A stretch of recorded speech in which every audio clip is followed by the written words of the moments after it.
विवेक और धैर्य से काम लीजिए पांचाल नरेश। जिसकी पुत्री का मान और सम्मान दांव पर लगा हो, वो पिता धैर्य और विवेक से कैसे काम ले सकता है वसुदेव?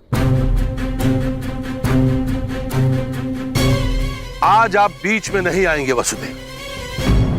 आज पांचाल नरेश द्रुपद पर एक नहीं अपितु 5 ब्रह्म हत्याओं का पाप लगना निश्चित है।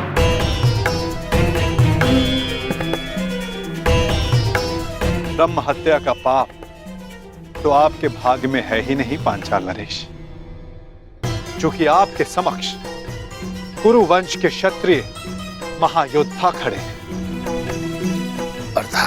अर्थात ये पांचाल नरेश, ये और कोई नहीं परंतु कुंती पुत्र पांडव है।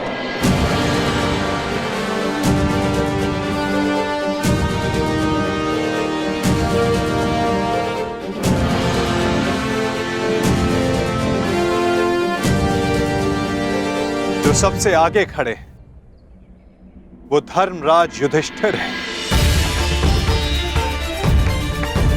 और जिसने खेल खेल में वृक्ष उठाकर स्वयंवर में विघ्न डालने वालों का संहार किया वो महाबली भीम है।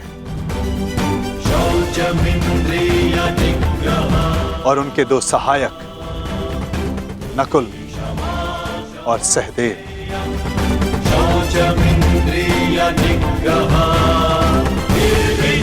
और जिसने असाध्य लक्ष्य भेद कर द्रौपदी को वर, वो वही अर्जुन है पांचाल नरेश, जिसे दमाता के रूप में पाने की आपकी आकांक्षा थी।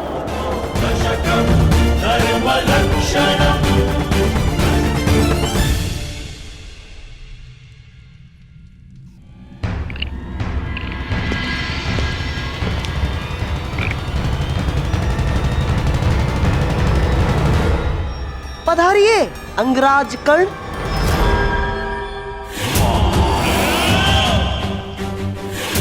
मित्र, तुमने मुझे बुलाया? हाँ। यदि तुम भी यही पूछना चाहते हो कि मैंने उस ब्राह्मण युवक को जाने क्यों,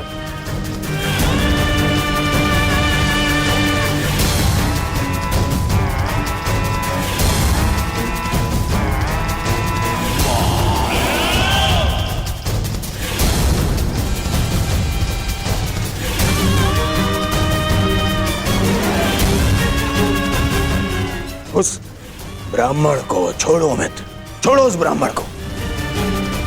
ऐसा शुभ होने वाला है कि पांचाली स्वयंवर की त्रासदी भूल ही गया हूं मैं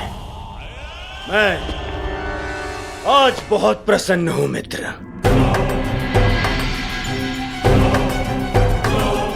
मेरा और तुम्हारा, हम दोनों का स्वप्न पूर्ण होने वाला है। मामा श्री ने ऐसा मार्ग खोजा है जो मुझे, दुर्योधन को, तुरंत ही हस्तिनापुर का राजा बना देगा। मेरा राज अभिषेक होगा, राज अभिषेक। उसके पश्चात तुम्हारा परिवर्तन का स्वप्न भी पूर्ण हो जाएगा मित्र। हाँ मित्र।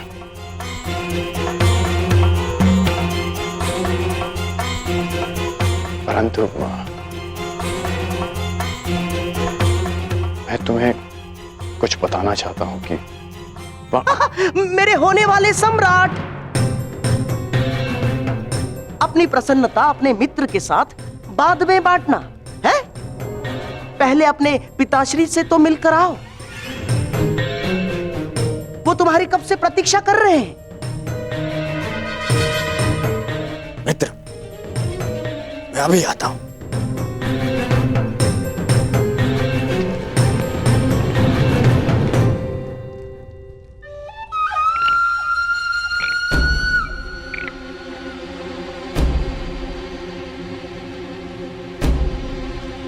जब तक दुर्योधन लौट आए तब तक चौसर के 2-2 हाथ हो जाए अंगराज कर्ण।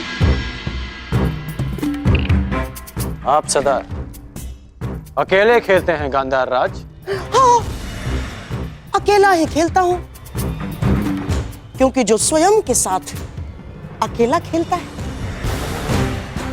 वो दूसरों को अपने खेल का पासा बनाने में सक्षम होता है। कर्ण, मैं चौसर की नहीं, उस खेल की बात कर रहा हूं जो आप हस्तिनापुर में खेल रहे हैं। खेल तो तुम भी खेल रहे हो, अंगराज कर्ण, जिसका प्रारंभ तुमने पांचाल स्वयंवर के युद्ध में कर दिया है?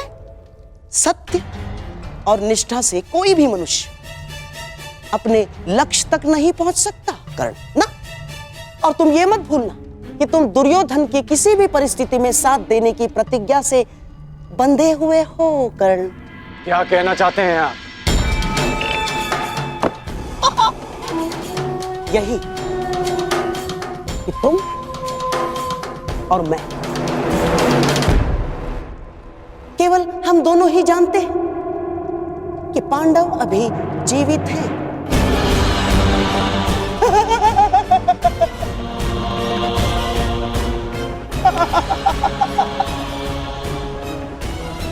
और यदि दुर्योधन को सम्राट बनते देखना चाहते तो यह सत्य किसी को ज्ञात नहीं होना चाहिए ना।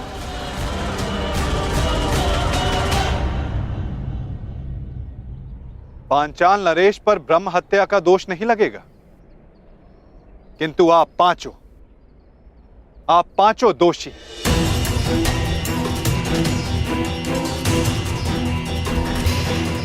धर्मराज, पांचाल नरेश के क्रोध का कारण नीति संगत है और द्रौपदी की पीड़ा भी। यदि कुछ अनीति हुई है तो आप पांचों से।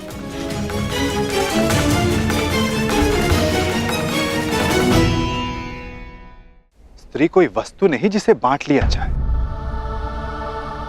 वो जननी है, वो शक्ति है, वो एक कुल का सम्मान है जिसे बांटा नहीं जा सकता। सर्वप्रथम द्रौपदी को भिक्षा बताना सर्वथा अनुचित था।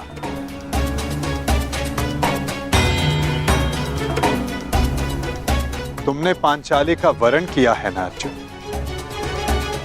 वो कोई भिक्षा नहीं है।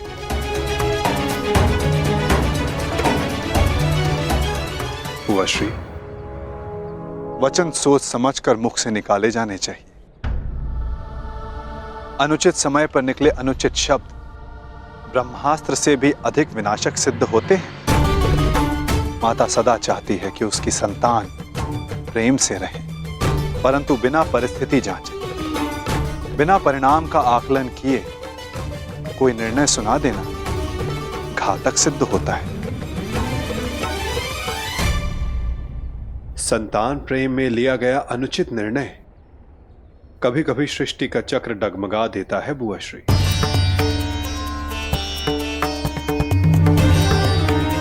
पांडवों से भूल हुई है माना,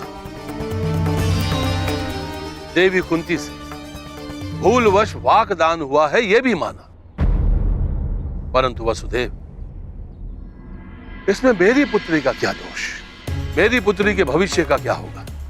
यह निर्णय तो स्वयं पांचाली ही ले सकती है। पांचाल नरेश,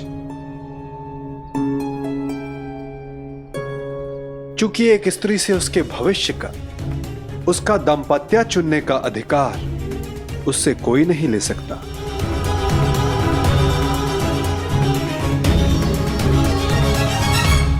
मुझे तुमसे सहानुभूति है सखी, परंतु यह निर्णय तुम्हें स्वयं ही लेना होगा।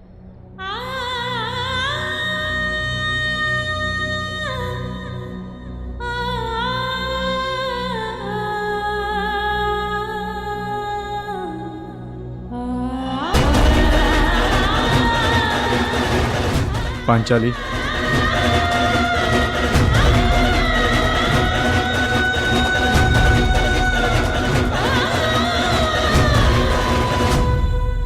मुझे विश्वास है कर्ण कि तुम ना अपनी प्रतिज्ञा तोड़ोगे और ना ही दुर्योधन का स्वप्न। विश्वास। तुम कुछ कह रहे थे योद्धा की रणनीति के विषय में। एक सच्चा योद्धा युद्ध नीति का पालन करता है।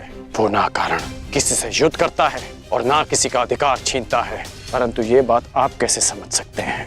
क्योंकि हाथों में बांसें रखकर षड्यंत्र रचने वाला एक सच्चे योद्धा का मन नहीं समझ सकता। अब मेरी सुनो, राजनीति में सच्चा योद्धा वही है, केवल वही है जो विजयी होना जानता है। वो चाहे धनुष बाण से हो, शस्त्रों के संधान से हो, या चाहे मनुष्य की बुद्धि से हो। तो शकुनी को दुर्बल योद्धा समझने की भूल कभी मत कर बैठना अंगराज कर्ण। सीधे पांव पारा।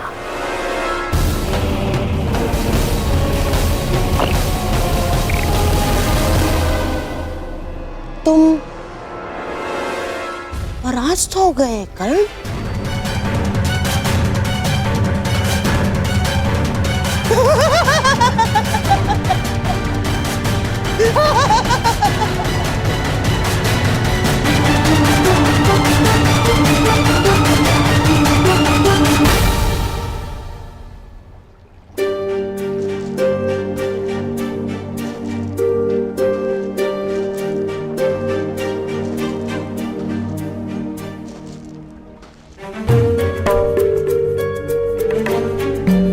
सखी, क्यों? किस लिए सखा?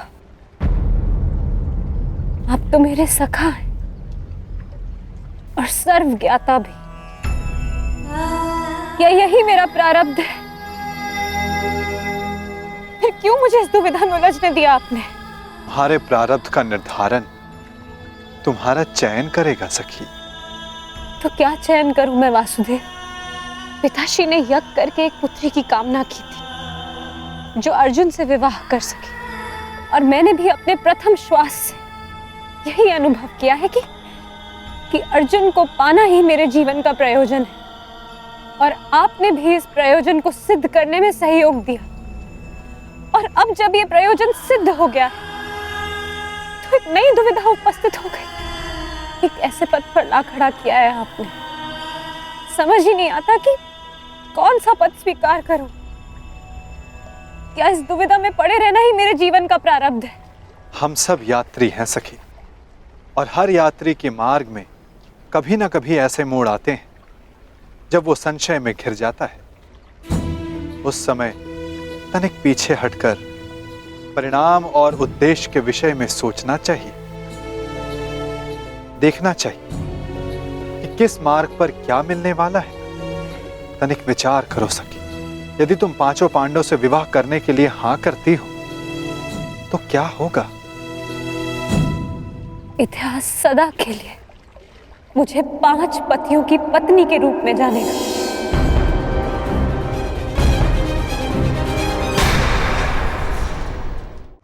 अपमान और उपहास का पर्याय बन जाएगा मेरा जीवन। और यदि तुमने केवल अर्जुन से विवाह किया तो शेष 4 संन्यास ले लेंगे और संसार कहेगा कि कुल वधू ने गृह में प्रवेश करते ही कुल को बांट दिया और ये विवाह ही अस्वीकार कर दिया। तो जीवन भर के लिए पिताश्री की दृष्टि झुक जाएगी, उनके मस्तक पर एक कलंक लग जाएगा। प्रत्येक स्थिति में द्रौपदी पर कलंक लगना निश्चित है। क्या करूं मैं?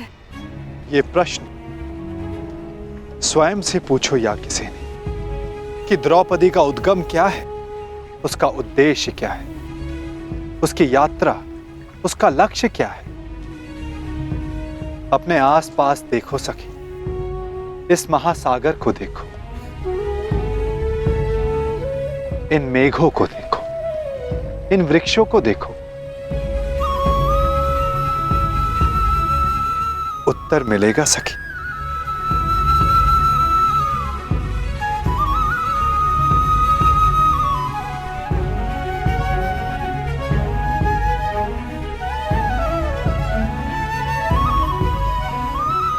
तो क्या कहा इस महासागर ने, इस मेघ, इन वृक्षों ने? यही कि यदि उद्देश्य से हट जाए तो उद्गम भी लांछित होता है।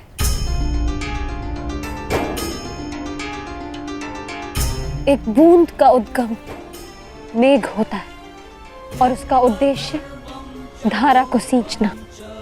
यदि वो इसे अस्वीकार कर दे तो मेघ लांछित होगा। नदी का उद्गम पर्वत है, यदि वो सागर में मिलना अस्वीकार कर दे तो पर्वत लांछित होता है। यदि मैंने ये विवाह स्वीकार किया तो कलंक केवल मुझ पर लगेगा। यदि मैंने ये विवाह अस्वीकार किया तो मेरा उद्गम और उद्देश्य दोनों पर कलंक लगेगा। तो क्या चुना तुमने सखी? यही कि यदि मेरा जन्म इतिहास की धारा को बदलने के लिए हुआ तो इतिहास बनना पड़ेगा मुझे। कदाचित इसलिए ही अग्नि मेरा उद्गम, क्योंकि जीवन भर इसकी ताप को सहना है मुझे।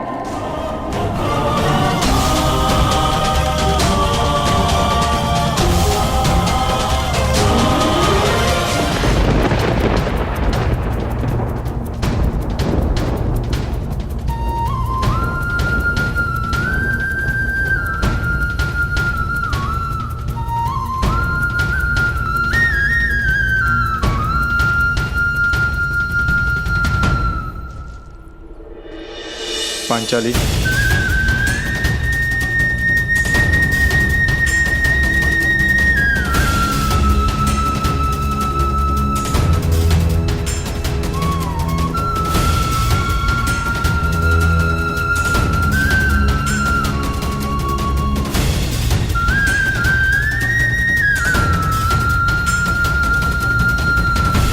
आपसे भूल अवश्य हुई है माताश्री, परंतु इस भूल को मैं नियति समझकर स्वीकार करती हूं।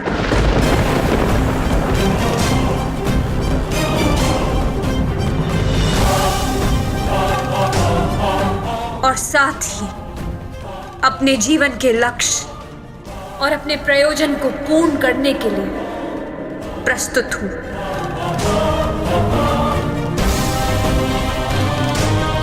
मैं आपके 5 पुत्रों से विवाह करूंगी।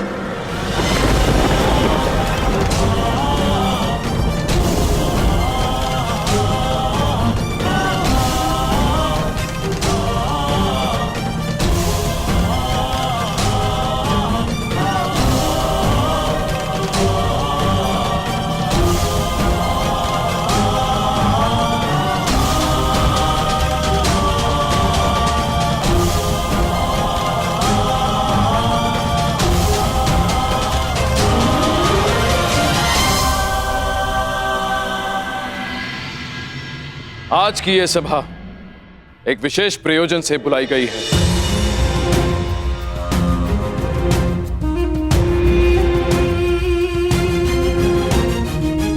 मुझे अनुभव होता है कि युवराज दुर्योधन को सम्राट पद पर बैठाने का समय आ गया है।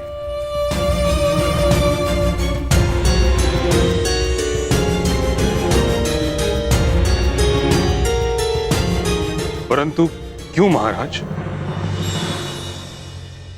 ऐसी क्या आवश्यकता आ गई? सबसे बड़ी समस्या समय की है ताछरी। कल रात्रि मैंने एक स्वप्न देखा जिसमें मुझे आभास हुआ कि मेरे संन्यास का समय निकट है। सम्राट जब संन्यास ले तो उत्तराधिकारी को सिंहासन संभालना ही होता है। बड़ी इच्छा थी कि अनुज पांडु का पुत्र, कुरुवंश का ज्येष्ठ पुत्र युधिष्ठिर साम्राज्य संभाले, पर नियति ने उसे हमसे छीन ली।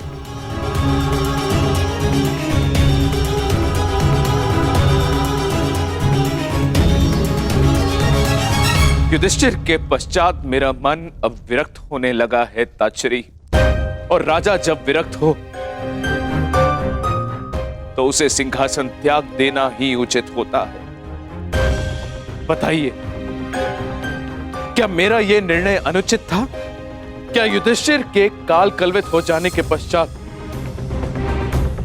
युवराज दुर्योधन को सम्राट पद दे देना अनुचित है?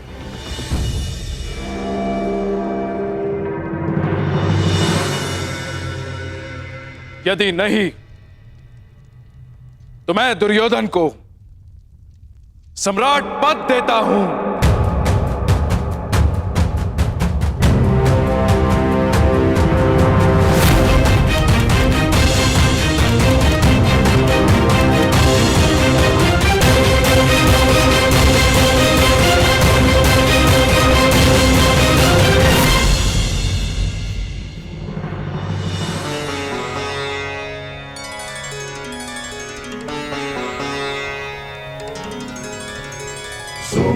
सुमङ्गलीरियं वधूरिमां समेत पश्यत् सौभाग्यस्मै दत्वाया हस्तं विपरेतन् गृह्णामि ते सौभगत्वाय हस्तं मया पत्या जरादष्टि यथ सः भर्गो अर्यमा सविता पुरंधिर्मयम् त्वा दुर्गार्हपत्याय देवः।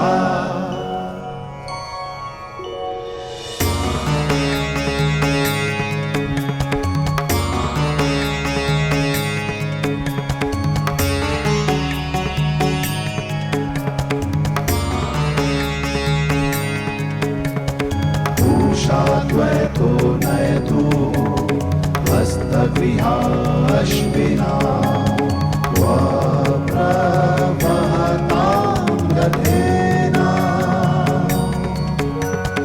ग्रहाण गच्छ ग्रहपत्नी यथा सोपशिनी त्वं विदधमा वदासि इहा प्रियं प्रजायाते समृद्ध्यतामस्मिन् ग्रहे गहीपत्या दीर्घायु भव। तेनापत्या तन्वं संसृजस्वाधा चित्री विदधमा सौभाग्यवती भव।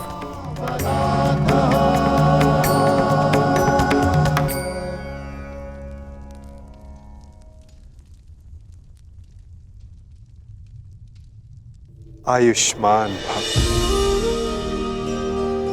अपने जीवन का प्रयोजन सिद्ध करो। मैं आपसे पहली बार मिला हूं वासुदेव, परंतु न जाने क्यों ऐसा लगता है कि आपकी कृपा सदा रही है। हम अपने जीवन की यात्रा का प्रारंभ करने के लिए प्रस्तुत हैं वासुदेव। आशीर्वाद दीजिए और विदा भी। सहयात्री आशीष नहीं देता, साथ देता है पार। यात्रा तुम्हारी नहीं, हमारी प्रारंभ होने वाली है। मैं आपका तात्पर्य समझा नहीं वासुदेव। अग्नि वायु से विदा नहीं लेती, चूंकि दोनों का संगम ताप उत्पन्न करता है। जल धारा से विदा नहीं लेता, चूंकि उसे पुनः धारा से मिलना होता है। जिन्हें बार बार मिलना है वो विदा नहीं लेते। अर्थात मुझसे विदा ना लो पार, अगले मिलन की तैयारी करो।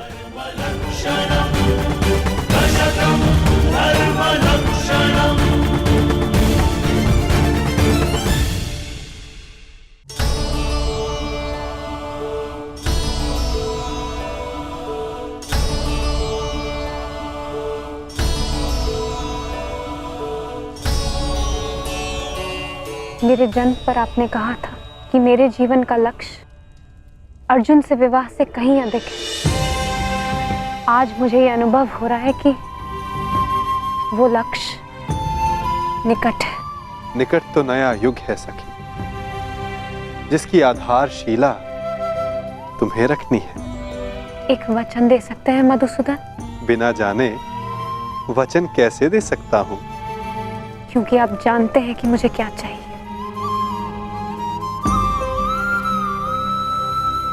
वचन देता हूं कि मैं तुम्हारे साथ रहूं ना रहूं, परंतु तुम्हारे साथ सदा रहूंगा।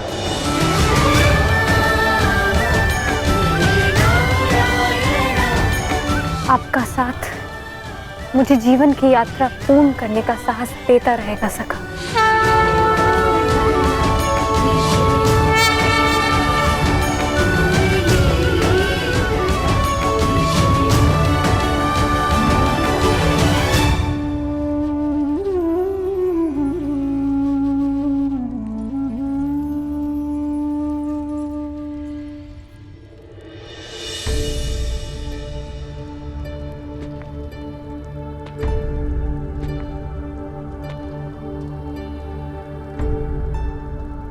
मुझे अपनी भूल का पश्चाताप हो रहा है। इसका क्या तारण है? धरा से उत्पन्न फल को अंततः धरा पर गिरना होता है बुआश्री। प्रत्येक शब्द और प्रत्येक कर्म अपने परिणाम साथ लाते हैं। समय लगे, परंतु वो परिणाम इसी धरा पर, इसी जन्म में भोगने होते हैं। आपने भी अज्ञातवास बहुत भोग लिया बुआश्री। अब समय आ गया है कि आपका और आपके पुत्रों का परिचय संसार के समक्ष ले आया जाए।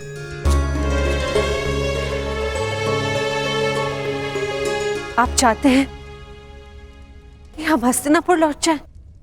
नहीं, हस्तिनापुर चाहता है कि वहां धर्म स्थापना हो। हस्तिनापुर आप सबको पुकार रहा है बुआ, और धर्म रथ के 5 चक्र आपके पास है। हस्तिनापुर लौटने का समय हो गया है बुआश्री।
आओ पुत्र।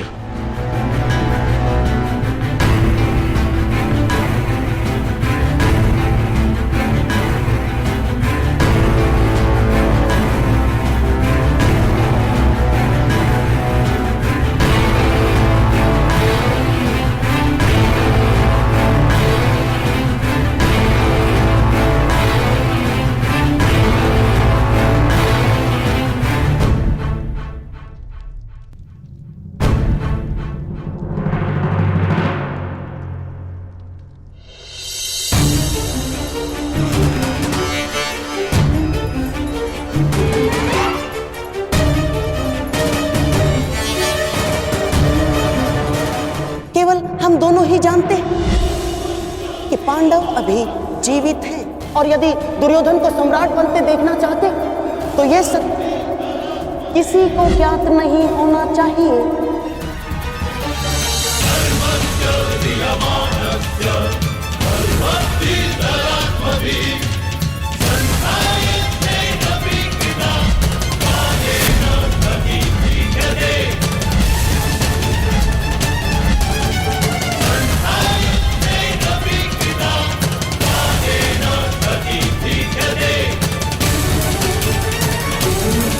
ठहरिए महाराज।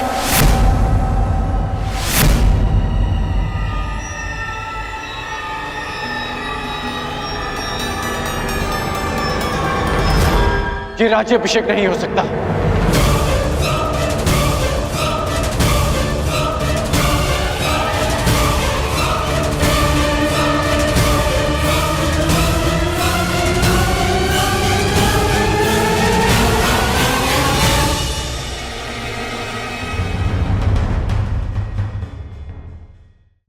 ये राज्याभिषेक नहीं हो सकता क्योंकि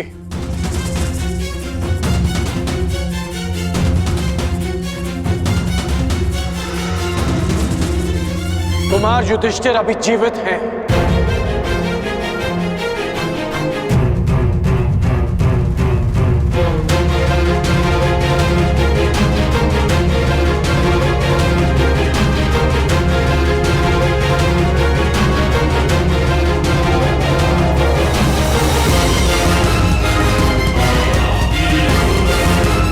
सारे पांडव अभी जीवित हैं।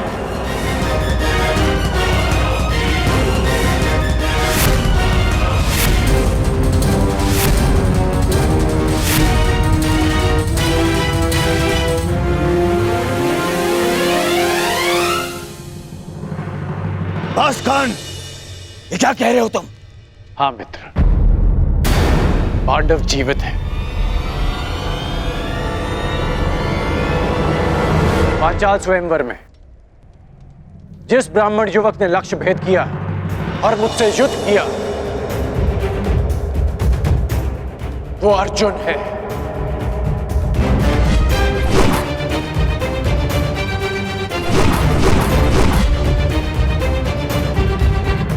और जिस ब्राह्मण ने वृक्ष उखाड़कर तुमसे युद्ध किया वो भीम।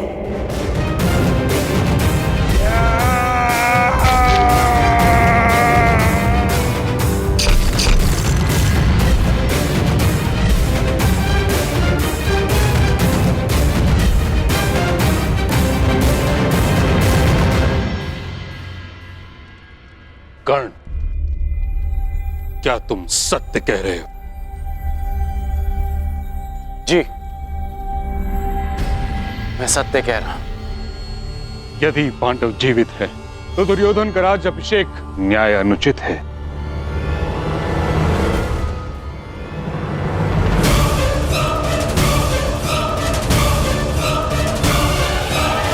ना ही उसे राजपद देना।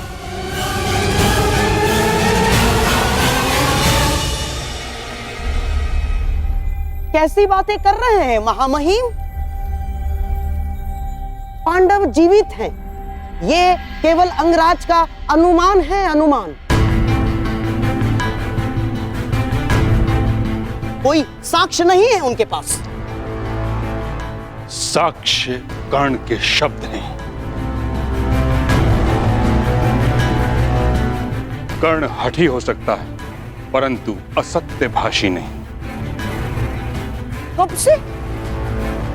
महामहिम, राजनीति में विश्वास से काम नहीं होता ना। राजनीति में केवल साक्ष्य से काम होता है। महाराज, यदि अंगराज के पास पांडव जीवित होने का कोई साक्ष्य नहीं तो युवराज दुर्योधन का सम्राट बनाने में भी कोई बाधा नहीं। महाराज, मेरा आपसे निवेदन है कि आप उन्हें मुकुट पहना दें। क्या तुम्हारे पास कोई साक्ष्य है अंगराज?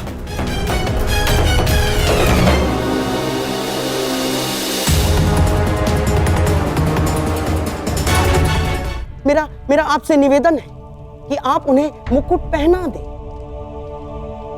क्या तुम्हारे पास कोई साक्ष्य है अंगराज? महाराज, जो मेरे बाणों को काट सके वो केवल अर्जुन के ही बाण हो सकते हैं।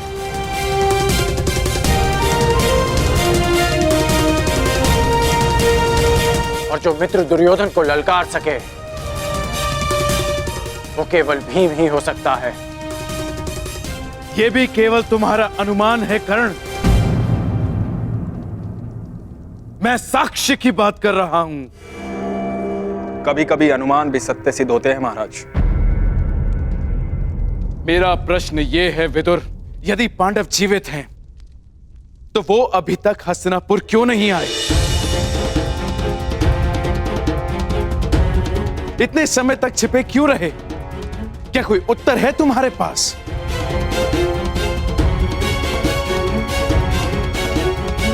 यदि किसी के पास इस बात का उत्तर नहीं तो मेरे सामने प्रश्न खड़ा करके समय व्यर्थ ना करें।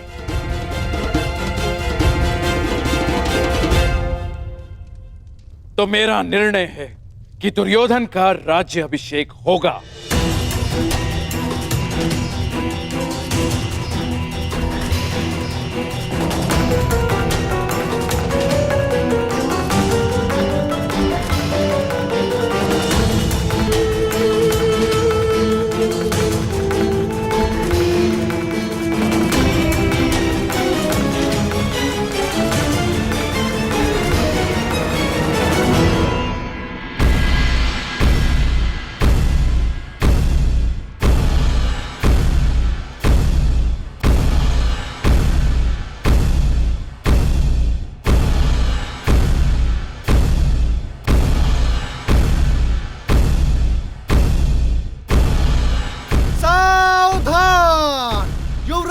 युधिष्ठिर पधार रहे हैं।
तुम्हें इस बात का अनुमान ही नहीं कि तुम्हें देखकर मेरे मन से कितना बड़ा भार उतर गया।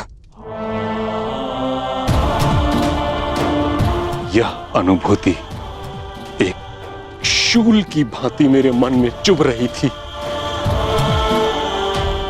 कि जिन प्रिय पांडु पुत्रों को मैं अपने उत्तरदायित्व पर हस्तिनापुर लाया था उनकी रक्षा नहीं कर पाया।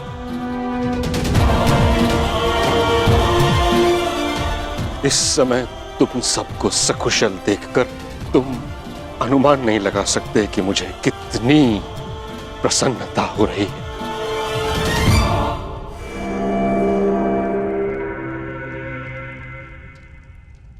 आपको प्रसन्न देख हमें भी प्रसन्नता हुई पितामह। हस्तिनापुर में स्वागत है युवराज।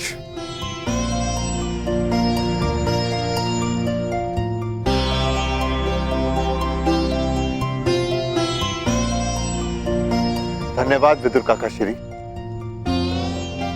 आप हमारे साथ नहीं थे, परंतु आपकी मंगल कामना सदैव हमारे साथ थी।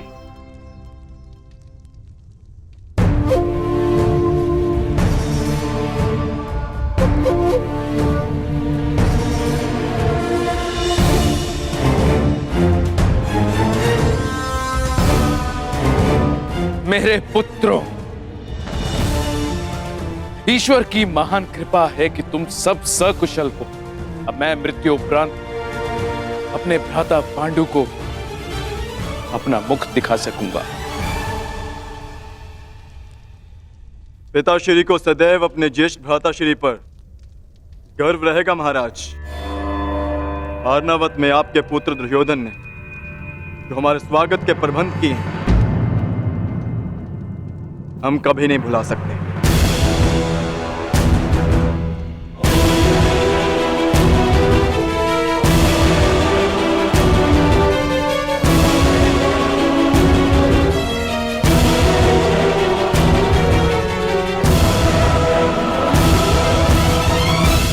पुत्र युधिष्ठिर, एक प्रश्न मेरे मन को व्यथित कर रहा है। तुम सब जब वर्णावत की दुर्घटना में सुरक्षित थे तो हस्तिनापुर क्यों नहीं चले आए?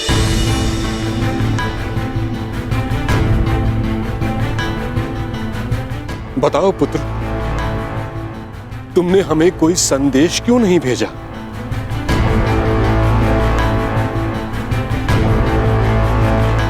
युधिष्ठिर, इतना मैं जानता हूं कि भयभीत तुम किसी से हो नहीं और असत्य तुम कहोगे नहीं।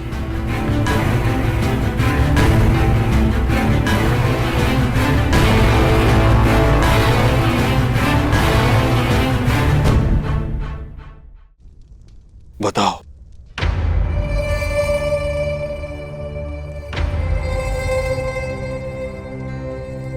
हम आपको कष्ट नहीं देना चाहते थे पितामह,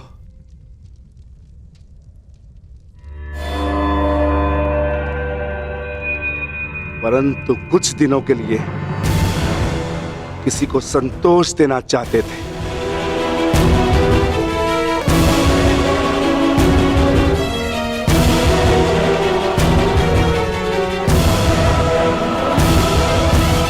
भीम का तात्पर्य यह है कि हम माता श्री को संतोष देना चाहते थे,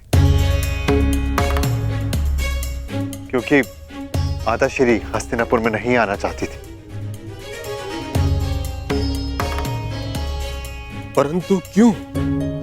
पुत्री कुंती के मन में यह विचार क्यों आया? क्योंकि मैं चाहती थी मेरे पुत्र सामान्य जीवन जिए।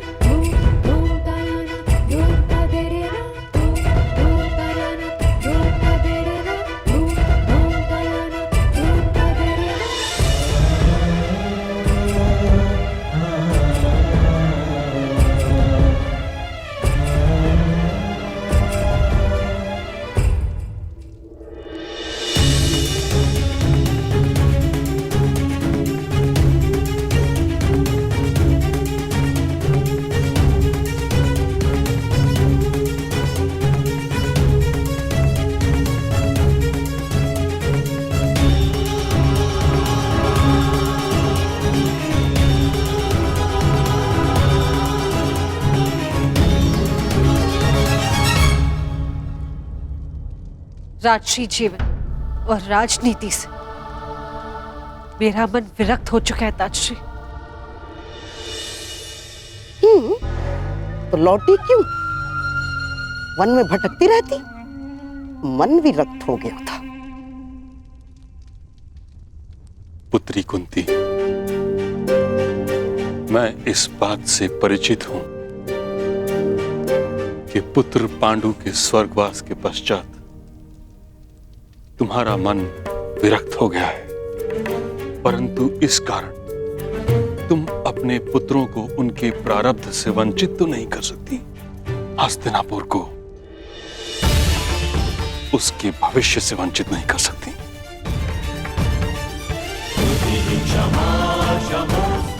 कुंती पुत्री, सिंह बछड़े की भांति नहीं जी सकते, उन्हें वन का राजा बनना ही होता है।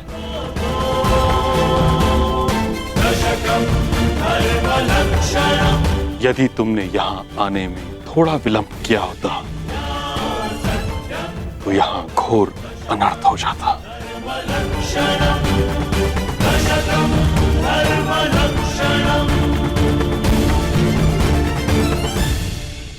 मैं अपने पुत्र को अनर्थ से दूर रखना चाहती थी, इसलिए हम नहीं लौटे ताजश्री। जब तक भीष्म जीवित है, मेरे पुत्रों का कोई अनर्थ नहीं हो सकता।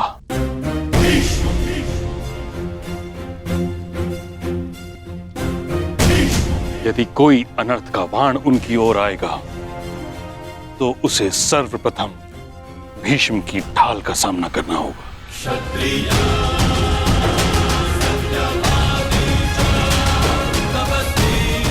अंत भला तो सब भला। हस्तिनापुर अपने भविष्य का स्वागत करता है।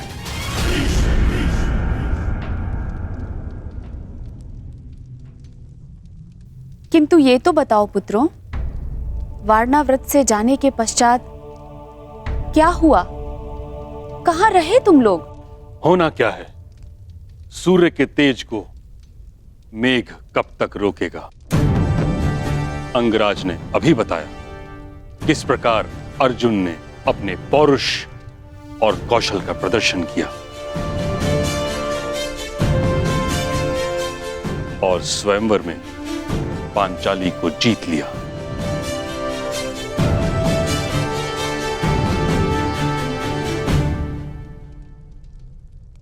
हस्तिनापुर की कुलवधू कहां है?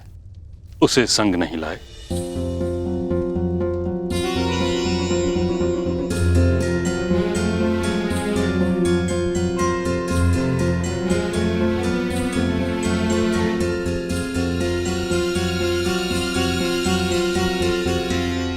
देवी पांचाली, पितामह तुमसे मिलना चाहते हैं।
पांचाली वेदी मध्यात् समुत्थिता सुभागा दर्शनीयांगी स्वसीताय तलोचना।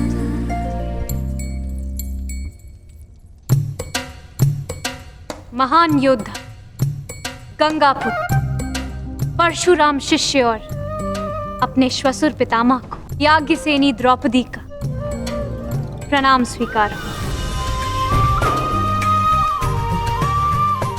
अपने परिचय के लिए जिन शब्दों का चयन तुमने किया है यज्ञसेनी, उससे तुम्हारे गुण, तुम्हारा ज्ञान, बड़ों का आदर और तुम्हारे चरित्र की श्रेष्ठता सिद्ध होती है।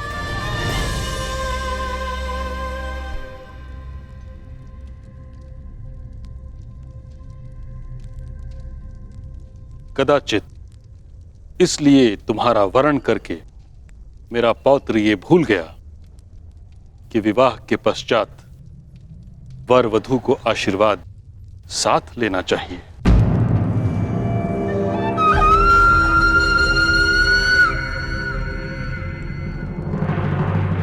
क्या हुआ धर्मराज? आपका मुख मलिन क्यों हो गया?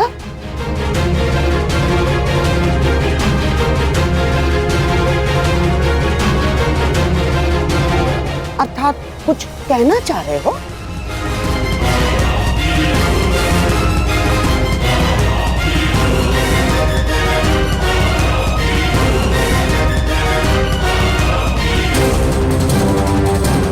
अर्जुन, आशीर्वाद लेने के लिए आगे नहीं बढ़ोगे?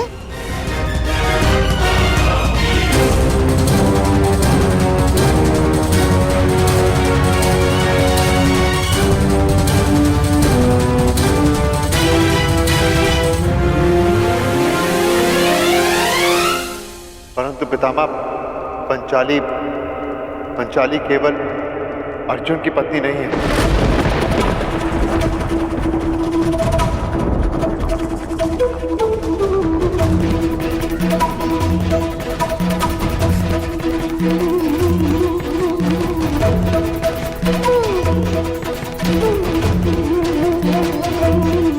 ये कैसा उपहास है पुत्र?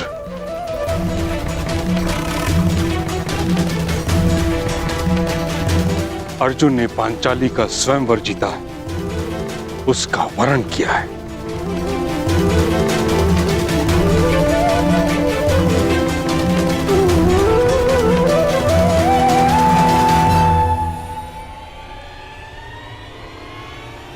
परंतु पंचाली से हम पांचों ने विवाह किया।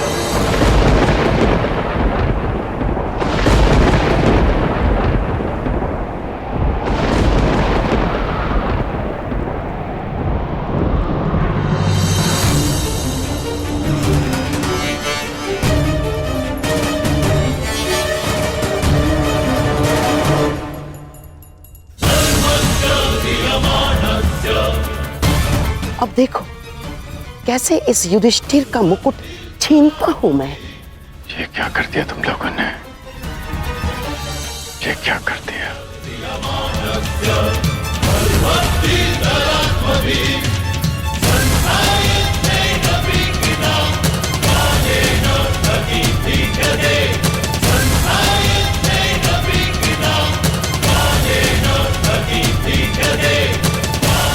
पंचाली से हम पांचों ने विवाह किया। ये क्या कर दिया तुम लोगों ने? ये क्या अनर्थ कर डाला युधिष्ठिर? यज्ञ सेनी को जब अर्जुन ने वरा तो तुम पांचों उससे विवाह किस प्रकार कर सकते हो?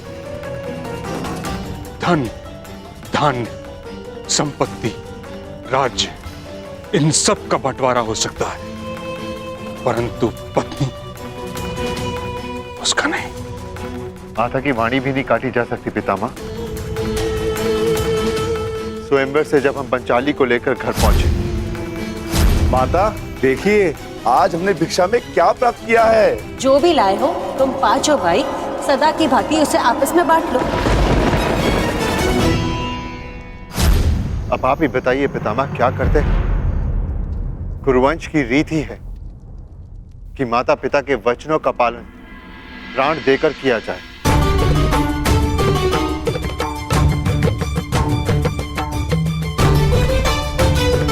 एक माता 5 पुत्रों को जन्म दे, यह नीति संगत है, परंतु एक स्त्री से 5 पुरुष विवाह नहीं कर सकते।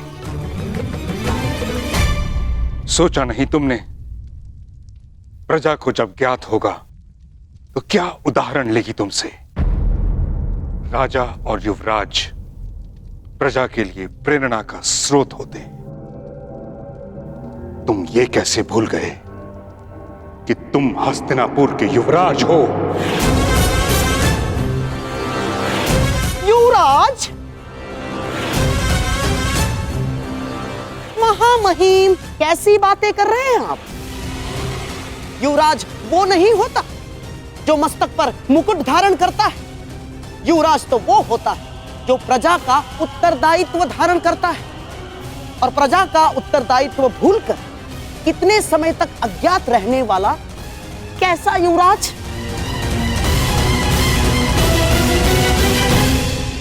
और महामहिम, युवराज तो वो होता है जो अपने वश से बाहर जाकर भी एक स्त्री की मर्यादा की रक्षा करता है। और हां, जिसने एक ही स्त्री को 5 पुरुषों से विवाह करने के लिए विवश कर डाला, वो कैसा युवराज महामहिम? क्षमा चाहती हूँ गांधार नरेश। यूं भरी सभा में बड़ों के समक्ष बोलना कुलवधू की मर्यादा नहीं, परंतु एक पति का अपमान सहना भी एक पत्नी का धर्म नहीं। मुझे इस विवाह के लिए किसी ने विवश नहीं किया। आर्य अर्जुन के अतिरिक्त शेष पांडव भाई संन्यास को तत्पर थे। मैंने ये विवाह स्वेच्छा से किया है, विवश होकर नहीं। अपनी इच्छा से? मैं नहीं मान सकता याज्ञसेनी।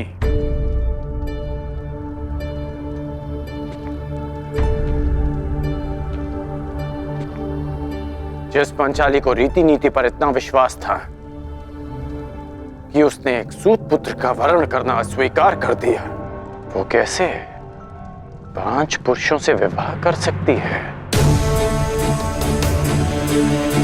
मैं नहीं मान सकता। बताइए, क्या कारण है? स्त्री के लिए विवाह करने का एकमात्र कारण उसका चयन होता है, और ये चयन मेरा अधिकार था।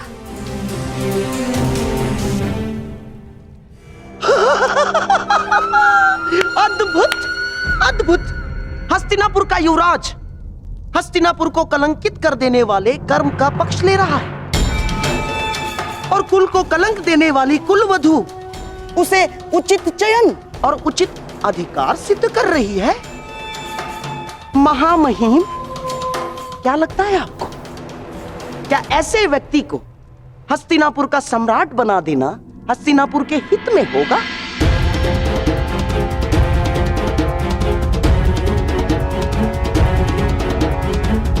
महाराज, ये कर्म हस्तिनापुर के इतिहास को सदैव सदैव लज्जित करेगा महाराज।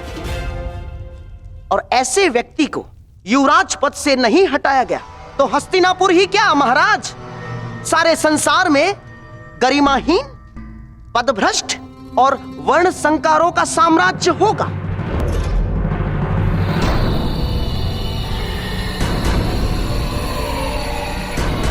युधिष्ठिर, तुम तो धर्म के प्रतीक हो पुत्र, मुझे तुमसे ऐसी आशा न थी। और जो युवराज अपने महाराज को निराश करे, उसे युवराज पद पर रहने का कोई अधिकार नहीं। ना,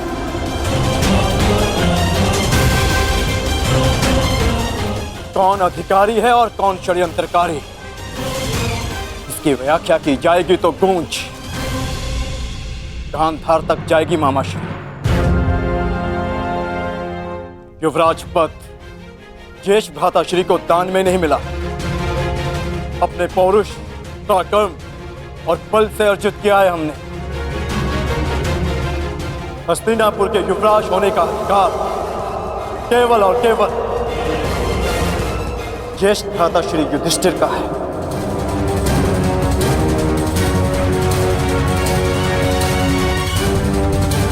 और उस अधिकार की गणना गांधार नरेश नहीं कर सकते। तो ठीक है, इसकी व्याख्या हस्तिनापुर का वर्तमान युवराज करेगा।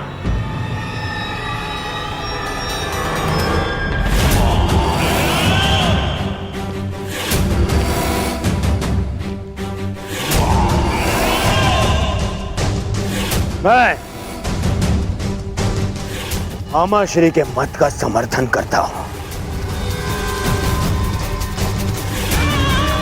युवराज भावी सम्राट होता है, उस पर प्रजा और समाज में नैतिकता के मानदंड को स्थापित करने का उत्तरदायित्व होता है।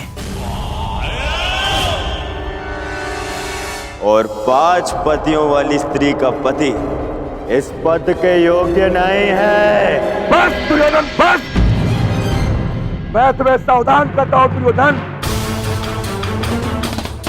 भ्राताश्री और पांचाली के विषय में एक भी अपशब्द कहा तो ये राज्यसभा यही युद्ध भूमि में परिवर्तित हो जाएगी।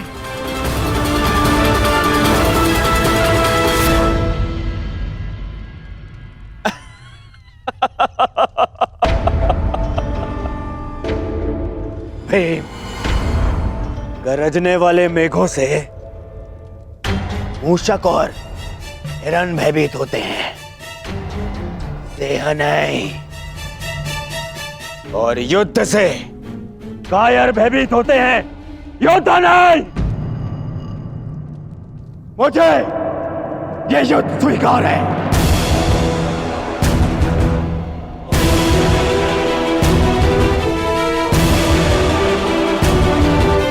हस्तिनापुर का भविष्य कौन होगा, कदाचित उसका निर्णय युद्ध से ही होगा।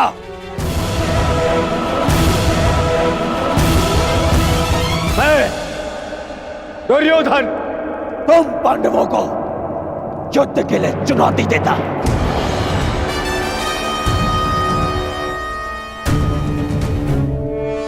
अब हस्तिनापुर का सम्राट वही होगा जो ये युद्ध जीतेगा।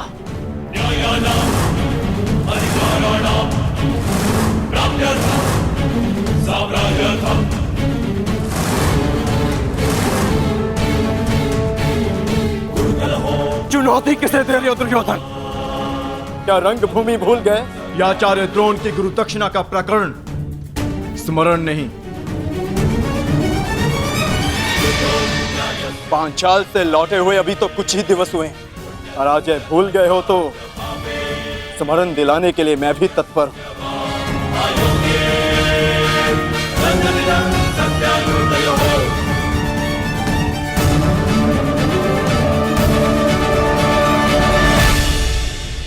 यदि ऐसा है तो तुम भी मत भूलना अर्जुन, कि रंगभूमि का हमारा द्वंद्व विशेष है।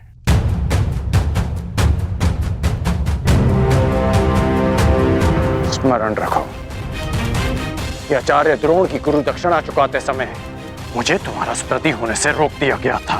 अवसर तो पांचाली के स्वयंवर के पश्चात भी था अंगराज। पांचाली के स्वयंवर में मैंने अपने बाणों को रोका ताकि कोई ये ना कह सके कि किसी के स्वयंवर को मैंने अपनी विजय का बहाना बनाया। मैं चुप रहा क्योंकि वर्ण पांचाली का अधिकार था, परंतु यदि तुम मेरे मित्र का अधिकार छीनने आए हो तो मैं तुम्हें युद्ध के लिए ललकारता हूं।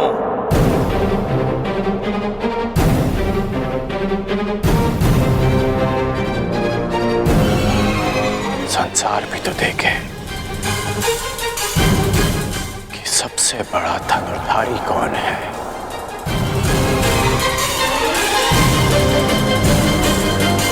यदि विजय तुम्हारी हुई तो हस्तिनापुर का सिंहासन कुमार युधिष्ठिर का,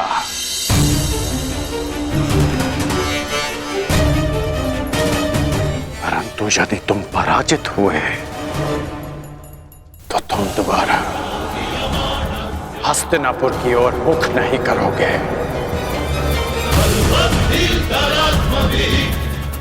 मुझे यह चुनौती स्वीकार है।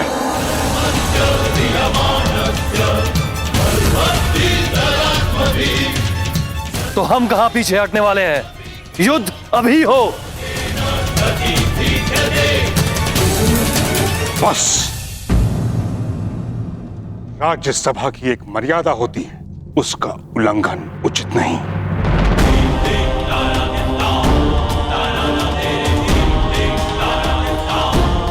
राज सिंहासन के साथ साथ मैंने राजसभा की मर्यादा की रक्षा करने का भी प्रण लिया है।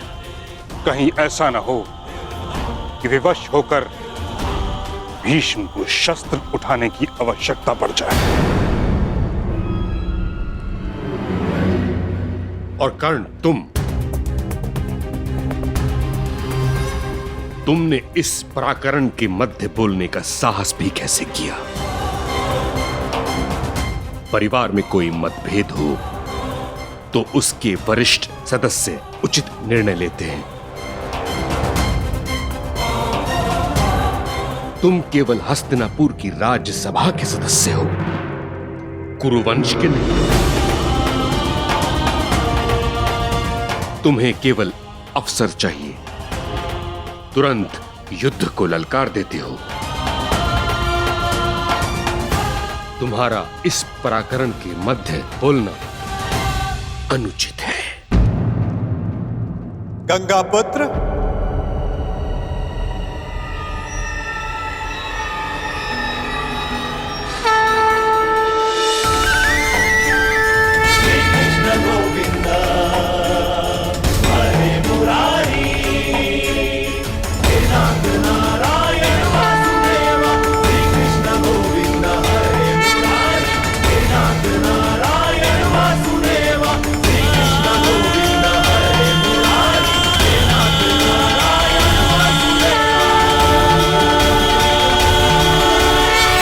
कर्ण ने कुछ अनुचित नहीं कहा।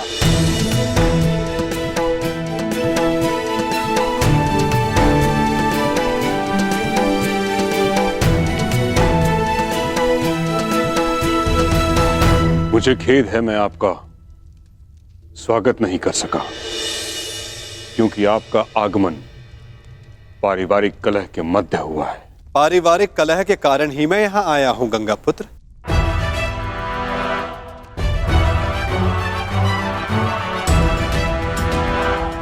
क्या मैं इसी परिवार का भाग नहीं? परंतु जो आपने कहा वह इस परिवार के हित में नहीं है। किसमें किसका हित है, किसका अहित, ये तो व्यक्तिगत चयन पर निर्भर करता है ना गंगापुत्र।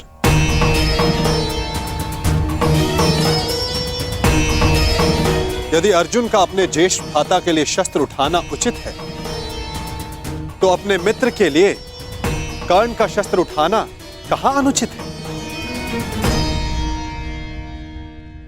हम सब अपना चयन करते हैं गंगापुत्र, और उसके लिए उत्तरदायी भी स्वयं होते हैं। इस सभा में उपस्थित ऐसा कौन है जिसने अपना चयन ना किया हो? आपने एक प्रतिज्ञा का चयन किया। महारानी गांधारी ने सदैव अपने आंखों पर पट्टी बांधे रखने का चयन किया। गांधार नरेश शकुनी ने अपना राज्य छोड़कर हस्तिनापुर में रहने का चयन किया। महात्मा विदुर ने सत्ता और सिंहासन से दूर रहकर सिंहासन की सेवा करने का चयन किया। और महाराज धृतराष्ट्र ने अपने कर्तव्य के स्थान पर पुत्र प्रेम का चयन किया। यदि सबका चयन उचित है, तो कर्ण के अपने मित्र के समर्थन के चयन पर प्रश्न क्यों? पांडवों की अपनी माता का आज्ञा का पालन करने के चयन पर प्रश्न क्यों? द्रौपदी के 5 पांडवों को पति स्वीकारने के चयन पर प्रश्न क्यों? क्योंकि युधिष्ठिर ने जो किया वो होने वाले सम्राट को शोभा नहीं देता।